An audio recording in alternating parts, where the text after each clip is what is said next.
उन्हें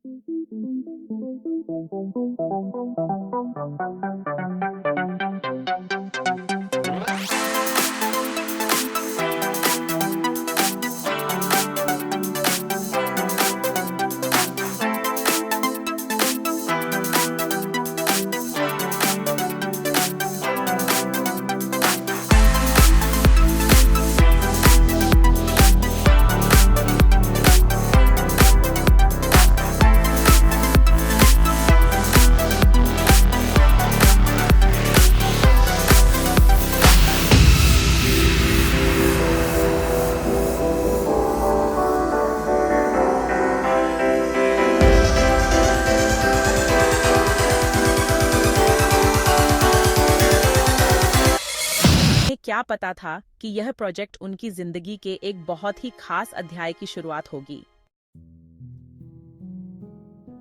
प्रोजेक्ट के लिए उनका समय और ध्यान जरूरी था। खुद को एक साथ काम करते हुए पाया। हालांकि शुरुआत में दोनों इससे खुश नहीं थे। कबीर, तुम्हें इसे सीरियसली लेने की जरूरत है। हम ऐसे ही हवा में तीर नहीं मार सकते। रिलैक्स करो रिया, तुम्हें थोड़ा चिल करने की जरूरत है। लाइफ सिर्फ किताबों के बारे में नहीं है। उनके काम के सेशंस बहस और असहमति से भरे होते थे। जैसे जैसे दिन हफ्तों में बदलते गए, कुछ बदल गया। बहस के पीछे उन्होंने एक दूसरे को देखना शुरू कर दिया। तुम्हें पता है कबीर, तुम सिर्फ एक केयरफ्री चामर नहीं हो, तुम्हारे अंदर गहराई है। और तुम रिया, तुम सिर्फ एक बुकवर्म नहीं हो, तुम्हारे अंदर भी बहुत कुछ है। रिया ने कबीर की छिपी हुई गहराई को देखा। दोस्तों के प्रति उसकी वफादारी, उसकी कलात्मक प्रतिभा। दूसरी तरफ कबीर ने रिया के सख्त बाहरी आवरण के नीचे की नाजुकता को खोजा। कबीर, मुझे लगता है कि मैं तुम्हारे बिना अधूरी हूँ। रिया, तुमने मेरे जीवन को एक नया अर्थ दिया है। उस रात उनके दिलों ने एक दूसरे को पूरी तरह से समझ लिया।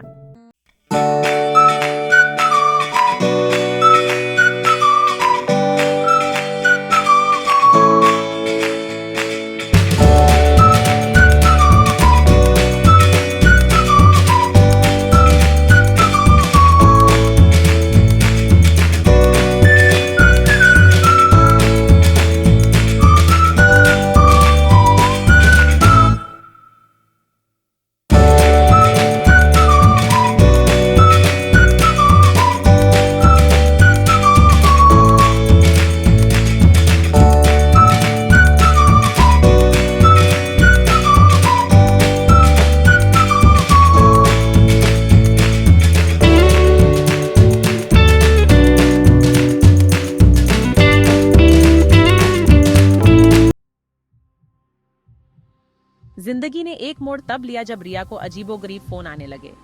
फोन बजता, लेकिन दूसरी तरफ सिर्फ सन्नाटा होता।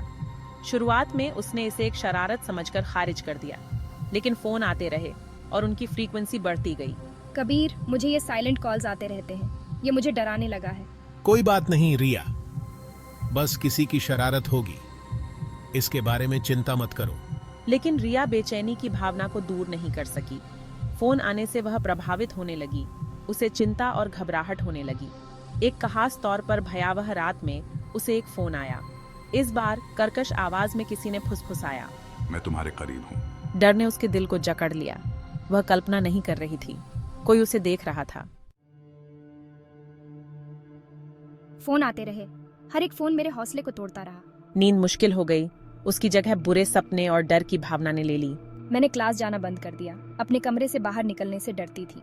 कबीर ने उसमें आया बदलाव देखा। मुझे एहसास हुआ कि यह सिर्फ एक शरारत नहीं है, कुछ बहुत गलत था। वह उसके साथ रहा, उसे दिलासा देने और उसके डर को कम करने की कोशिश करता रहा। मैं उसे हर जगह अकम्पनिंग करने लगा, उसकी रक्षा करने के लिए दृढ़ था। वह उसकी आंखों में दहशत देख सकता था और इसने इस बात का पता लगाने के उसके दृढ़ संकल्प को और बढ़ा दिया कि इसके पीछे